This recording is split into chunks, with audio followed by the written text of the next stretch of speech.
আসসালামু আলাইকুম। Creative Romana agro farm থেকে আমি রোমানা, সবাইকে স্বাগত।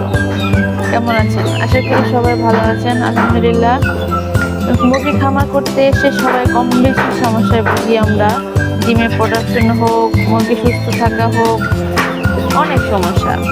তার মধ্যে হচ্ছে ডিমের প্রোডাকশন প্রথম অবস্থায় ভালোই থাকে, পরে আস্তে আস্তে কমতে থাকে, অনেক কমে যায়, খুব বাজেভাবে ডাউন নেমে যায়। তারপর হচ্ছে মুরগির পিএইচ লেভেলও খুব বাজেভাবে কমে যায়। মুরগির ডিমে আসতে হলে কিছু ফিড সাপ্লিমেন্টের প্রয়োজন হয়, হালকা কিছু ফিড সাপ্লিমেন্ট, হালকা না ভালোই ফিড সাপ্লিমেন্ট প্রয়োজন হয়। ইসেল, ক্যালসিয়াম, এগ ফর্মুলা, এগুলো দিতেই হবে আপনার মাস্ট। যদি মুরগির প্রোডাকশন ভালো চান তো দিতেই হবে। তো পিএইচটা আমরা সবসময় ব্যবহার করে থাকি, অর্গানিক পিএইচ, কেমিক্যাল পিএইচ। 1 মিলি 1 লিটার পানিতে লাগে, আর অর্গানিক যেটা ওটা হচ্ছে 1 মিলি 5 লিটার পানিতে লাগে। মানে খুবই কম মাত্রায় ওষুধ লাগে, ভালো, অনেক দিন যায়। আমাদের খামারে আমরা সবসময় পিএইচটা ব্যবহার করে আসি। পিএইচটা আমাদের সবসময় কম বেশি লাগে, পিএইচ, জিঙ্ক, ক্যালসিয়াম, ইসেল অনেক লাগে।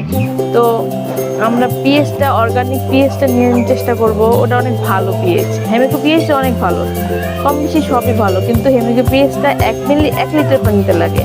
অর্গানিক পিএইচটা হচ্ছে 1 মিলি 3 থেকে 4 লিটার পানিতে লাগে। পিএইচ মুরগির অন্ত্রে যে খারাপ ব্যাকটেরিয়াগুলো থাকে ওগুলো ধ্বংস করে, মুরগির পিএইচ লেভেল বাড়ায় দেয়, মুরগির অন্ত্রের যে 4 থেকে 5 নিয়ে আসে পিএইচ লেভেলটা মুরগির জন্য অনেক ভালো। পিএইচটা মুরগির জন্য মানে মাস্ট, আপনাকে দিতেই হবে, কোনো কথা নেই, পিএইচ দিতেই হবে।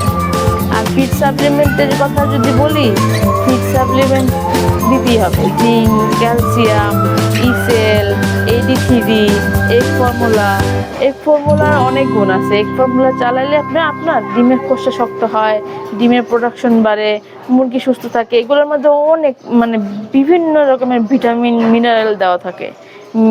এগ ফর্মুলাটা একটা পাউডার ফর্মে থাকে, আমরা সবসময় খামারে ব্যবহার করে আসছি। আপনাদের আমি দেখাই,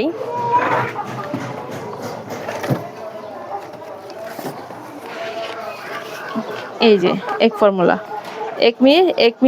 একমির কোম্পানির এগ ফর্মুলা খুবই ভালো কাজ করে, খুবই ভালো। আমি সবসময় ফার্মে ব্যবহার করে আসছি। আমরা একটা মেন্টাল লেভেল করি, আমরা একটা কোর্স করি।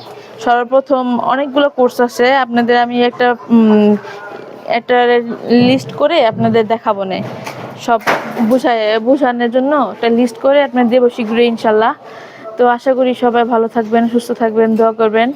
আল্লাহ হাফেজ, বাই বাই।